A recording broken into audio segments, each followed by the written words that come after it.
All right, welcome to today's episode of Tomorrow's Leader, where we dive deep on all things leader related. So I want to share a story. I had a conversation with a leader that I'm doing some work with that had expressed to me that they were extremely frustrated with a situation that was going on. So we started to talk a little bit about it.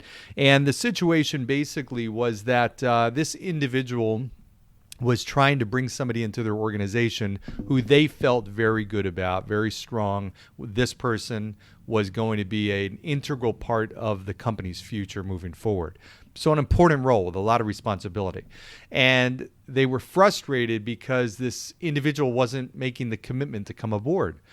And when we started to kind of peel this thing apart and dig into it, what became really, really, really obvious and apparent was the fact that this was like a totally one-sided deal.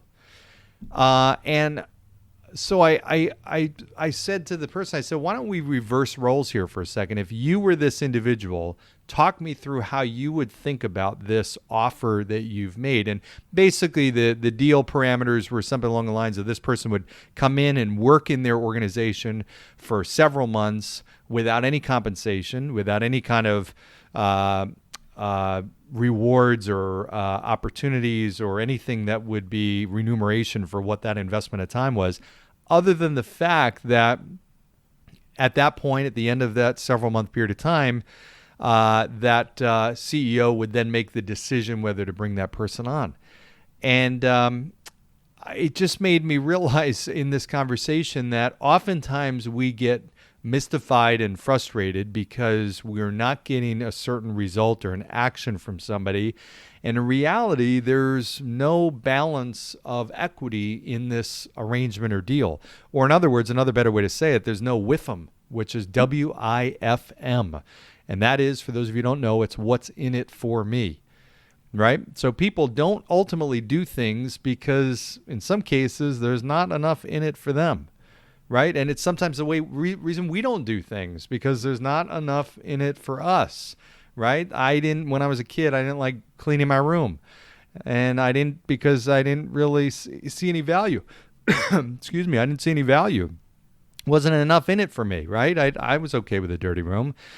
My parents might not have been, but and when I cleaned it, it was because I had to, and I still didn't really that much, but there was not enough WIFM in it, right? So as a leader, if I'm frustrated, then maybe it's time to look at, okay, what is their incentive for doing that task or doing whatever I'm asking them to do?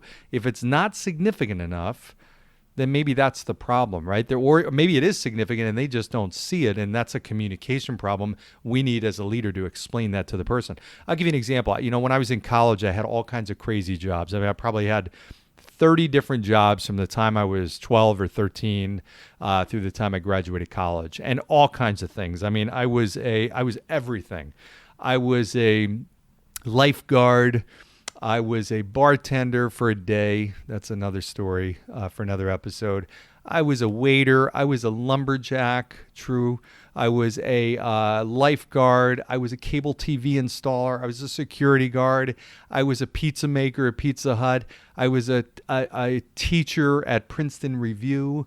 That was a cool job. That's another story for another time.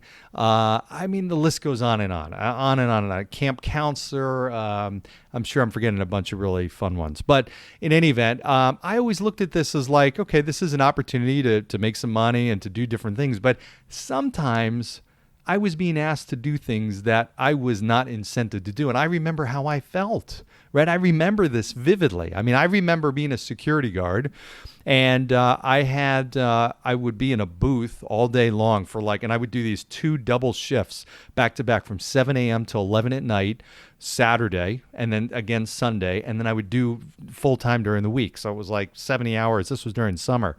And so I'd be cooped up in this little booth. It was kind of funny. And this was like, no cell phones, nothing. I mean, no TV. It was just sitting there reading a book, maybe if you're lucky. But they asked me to do 2 things. One is so this was a warehouse. So there were workers in that warehouse, and they would come out for lunch. I would come out at the end of the day, and I had to inspect their lunchbox, because this warehouse had all kinds of stuff in it and they were afraid people were stealing. So, I'm like, really? That's my job? I gotta look in everybody's, lunchbox. So I know how I'd feel if I'm part of an organization that doesn't trust me enough that I have to open my lunchbox or lunch bag every single day and get it inspected. Well, that's not an organization that's really breeding a lot of trust, right? So that's a whole different episode as well. But I remember that people would walk by, some would open them up, some wouldn't. They just keep walking. And I'm like, all right, whatever. Just keep going. Here I am making $6 an hour, whatever it was. I didn't have enough incentive to really do that. So I did enough to say I did it. And if somebody, I'm not going to, break somebody's what because they're not showing me the inside of the lunchbox. Some people protested.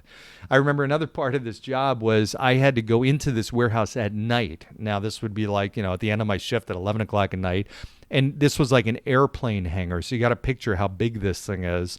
It was probably, the ceilings must have been easily, I'm going to say 50 feet at least. And it was these big aisles, and it was huge, and it was dark. It was pitch dark. And I would walk around there with a walkie-talkie and a flashlight, and that was it. It's not like I had a weapon. I didn't have anything. I took my walkie-talkie, which, by the way, it was only me on the shift, so I don't even know if I talked to anybody what that would go to. Maybe it just would, I'd show that to the bad guy, and he'd run away and think that I had, access to the police, but nothing. So I would have to go and I'd have to turn this little key at all these stops. So they knew that I did the whole rounds, and if I didn't, then I wouldn't get paid. So it was ridiculous. And I'm, like everybody else, I'm walking through this thing and I'm scared out of my mind. I'm like, here I am, 20, but yeah, okay, I'll admit it. I was scared. This thing is like, this could be anybody in here, and this was stocked with all kinds of stuff. I mean, that people would want to steal. And it wasn't that hard to get into this. Well, into this place. So my boss would tell me, and I remember asking, so, if I'm doing these rounds and it's like, 11 o'clock at night and I actually find somebody in there, what am I supposed to do? And his response was, well, do what you can to, apprehend them. I'm like, what do you mean apprehend them? I mean, what do I got a walkie-talkie and a flashlight. What are you talking about apprehend them? He said, well, we got a lot of important stuff here. Do what you can to, to hold them until, and then call the police until the police come. I'm like, dude, listen, I get paid $6 an hour. There is no way in, that I'm going to go, trying to stop somebody that may be armed because you're paying me $6 an hour. No, not going to happen. But, the weird thing is people expect us sometimes to do things that there's no incentive for. I remember all kinds of jobs. I mean, I was a lifeguard, and that in and of itself, such an important duty. But I looked at it as, okay, well, I'm getting paid to sit by a pool. And I didn't have in my own mind, even though there was a major incentive to be a great lifeguard. I've got lives in my hands, but I didn't realize it. So that's a situation. It wasn't that the incentive wasn't there and motivation to do a great job. I just didn't believe it for some reason in my mind that it was that important.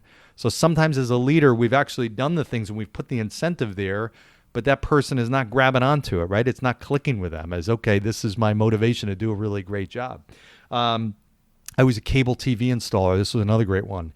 And I remember interviewing for this job, and the guy, the hiring person, and I still remember his name, but I won't say it. But he said, hey, how well do you know like electricity and stuff like that? And I'm like, I don't know. I mean, I guess I understand it. No idea. I mean, I obviously don't. My dad is an electrical engineer, and he is brilliant. He knows this stuff. I don't know this stuff. So he gave me a little book to read, this guy Mike, who was my boss, and he said, okay, you start on Monday. It was a really cool job. I had a truck. I had, I drove around and I'd install people's cable. Well, for the most part, it was really easy. Now, today, you just flick a switch or it's done at the home office. There's no need to really do anything. I guess the cable guy comes out and connects your TV. But when I was doing it, for some of these houses, it was really easy. I'd go in the back, I'd put in the cable, and that was it.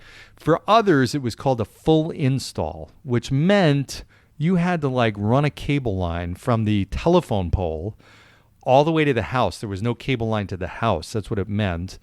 And then you had to go through the house. You had to drill holes. You had to run it under the basement, drill up under the TV, run the line up there, tack it to the right spots and get it working. I mean, and it would take 3-4 hours. It was nuts. And it would be hot. And just, you had to wear jeans, by the way. They wouldn't let you wear shorts. I mean, it was weird. But I remember him telling me how to do this telephone pole. Now, you've seen telephone poles. You know how high they are. Well, my job was I had to take a ladder. Now, if you thought about this, the ladder itself, the concept of leaning a ladder on a telephone pole is scary enough. There's no way in hell I'm going to do that, right? But that's nothing. What this was this ladder that would go, whatever it is, 100 feet in the air, had 2 metal hooks on the end of it. And my boss would tell me, this is the way you did it. You had to take the ladder and you'd hook the end of the ladder onto the wires, the telephone wires.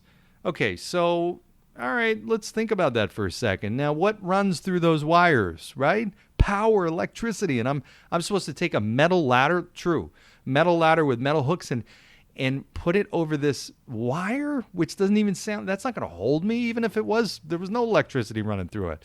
And the true story. And what he said was, okay, so there were like 3 wires or whatever, 4 wires. And he was pointing up, he said, okay, make sure you do it on that one. See that one, the one up there, the one in the middle, that's what you want to put it on. That one's okay. The one next to it, don't touch that because you'll die. That one is okay. And I'm like, wait, I'm sorry. Can you back up for a sec? What was that? What happens if I hit the other one? What happens? And he's like, well, that one, yeah, that's got the electric current going through. You'll be dead. I'm like, what? Are you kidding me? What? Wait, how much am I making? What? That was my summer job. Now, granted, I got a truck for that summer, but that was cool. That was a good incentive. But this, what? Wait, I do what? I put a ladder on a wire, and I've got like a 50-50 shot of hitting the right wire, and the penalty if I get it wrong is death. I don't think I want to do that. I don't know. Even if this came with, a whole bunch of other stuff, I don't think I want to do that. No, I think I'm going to tap out now. But that was it. And so it blows my mind that people ultimately, and leaders sometimes, are puzzled when people are not doing things the way that they want, right? And oftentimes it's just this concept of the incentive is not there, right? Or it is, to my previous example, and the person doesn't really understand it. But either way, as a leader, you have to go through that. And again, as with every episode, all this applies to everybody as a leader, right? It's not just your formal leader positions in companies or organizations. As a parent, as an individual, people that we're trying to influence, why are they not doing those things? There might not be the incentive there. It might not be clear. As a leader, that incentive can be monetary. It can be salary, bonuses, other types of things. It can be non-monetary. Maybe it's recognition. Maybe it's just public praise. Maybe it's an opportunity to advance in the organization. Do your people understand what it takes to move up in the organization?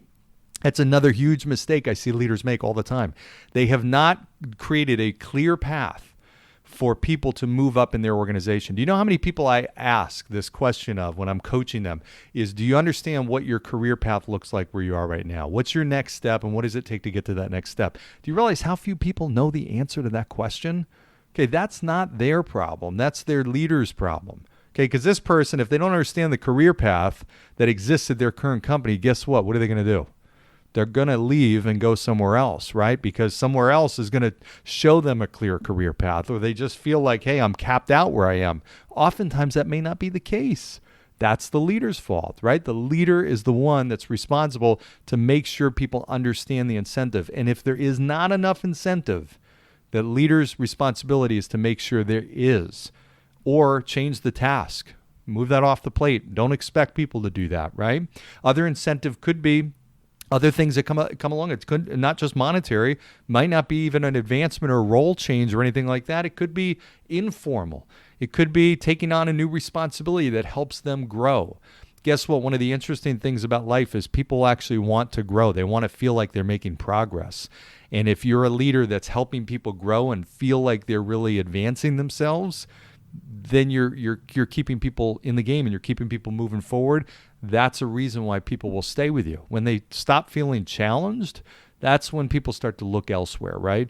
But these are the things. These are all the things. I mean, all kinds of ways you can incent people. I used to do different things and do non-monetary fun things, take people out, whatever, do different parties and events and all kinds of contests, whatever.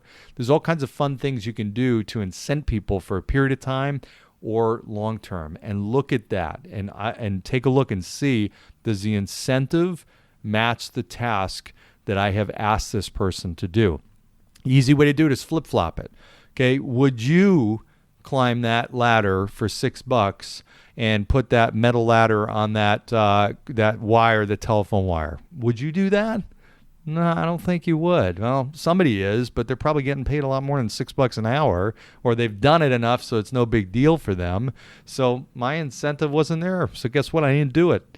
Okay, or I shortcutted or cut corners, whatever. I did something else that avoided that, right? Ultimately, that's the biggest problem that organizations face. Clarity around the WIFM. Again, what's in it for me? Okay, if I'm somebody, I'm dealing with a client, I've got to make sure that my client feels there's a WIFM too for us working together, right? If not, that's going to be one-sided. It's not going to happen. Or if it does happen, it's going to fall apart. So, quick thoughts, a couple of fun stories to illustrate the point based on a conversation I had recently that I thought I'd bring to you and share. So hopefully this was helpful, get the wheels turning. And again, any comments, suggestions, thoughts, or ideas on future topics, future guests, make sure you let me know. In the meantime, like, subscribe, share, and we'll see you back here next time. Thanks, everybody. Take care.